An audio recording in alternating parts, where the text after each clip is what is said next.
ทักทายสบายดีเด้อพี่น้อง ขอต้อนรับเข้าสู่ซ่องสาวลิงมาแล้วเด้อ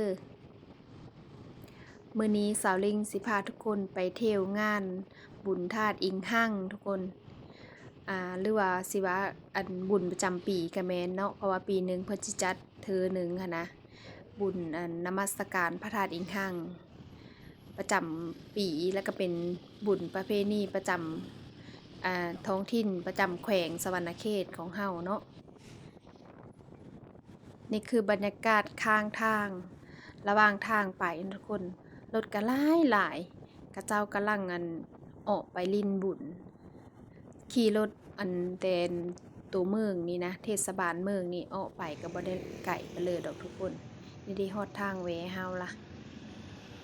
รถกับผู้มือผู้มาผู้มือกับมือ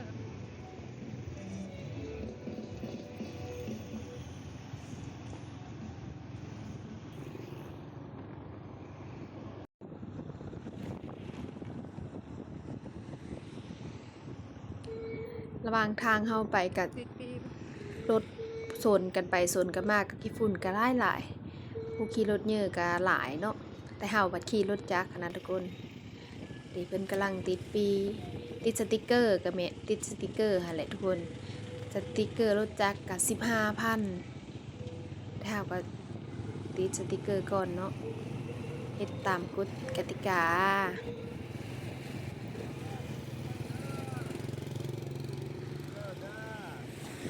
เก่านี้จอดยังยายไปแล้วมั้งบอดรถจอดยังยายโคตรมาบุญเก่าหารถเพื่อสิเห็นโอ้ยจอดไก่หลายเถาะสิย่างไก่แต่บอก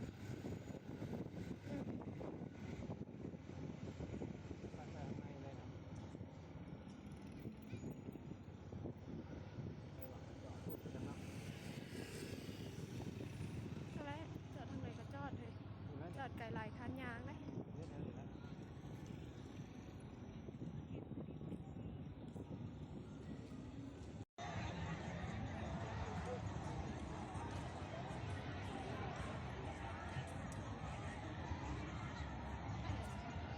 ตอนนี้ซอลิงมาฮอดงานนมัสการพระธาตุอิงหั่งแล้วคนหลายบางซอยก็จนไปบ่ได้เนาะ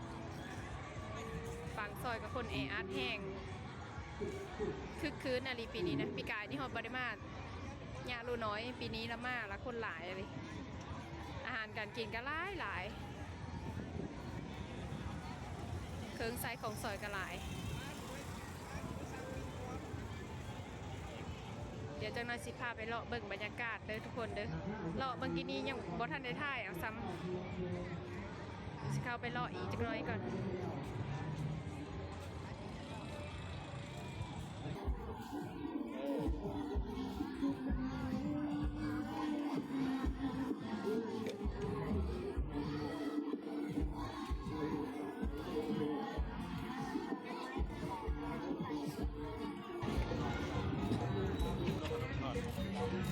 นี่ใช่บ่เยอะ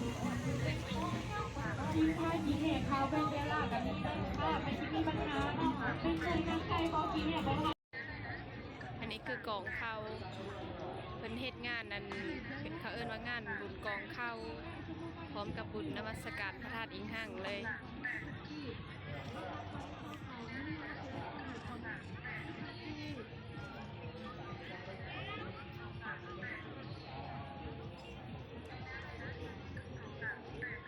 มาเที่ยวบุญพระธาตุอิงหั่งเด้อเฮ้ย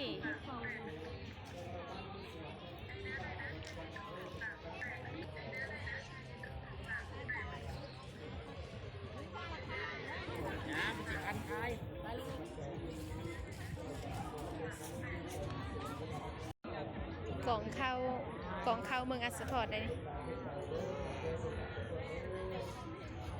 คือซีเมนต์แต่ละกองเป็นเอามาแต่ละเมืองภายในแขวงสวรรณเขตอันนี้คือกองคำงานสะพอนอาสะพอนตัวนี้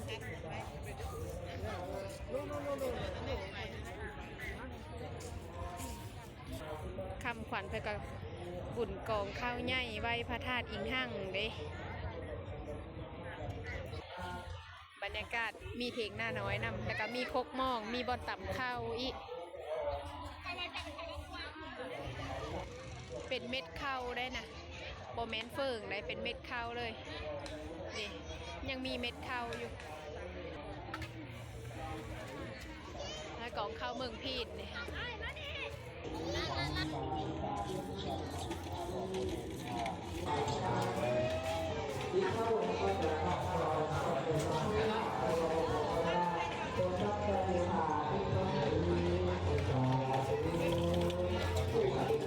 คนหลายแห่งเนาะ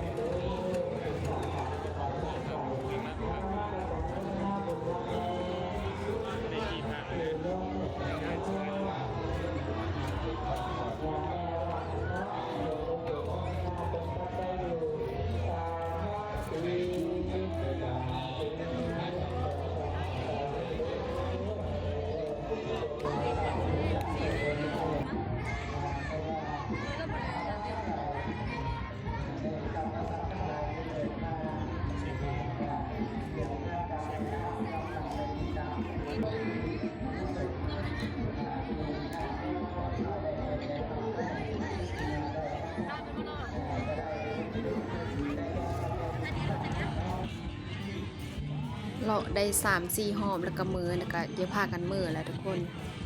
ย่างกันดึกแล้วเนาะดึกแล้วอากาศมันเย็นนะทุกคนมือย่างเลยมีแต่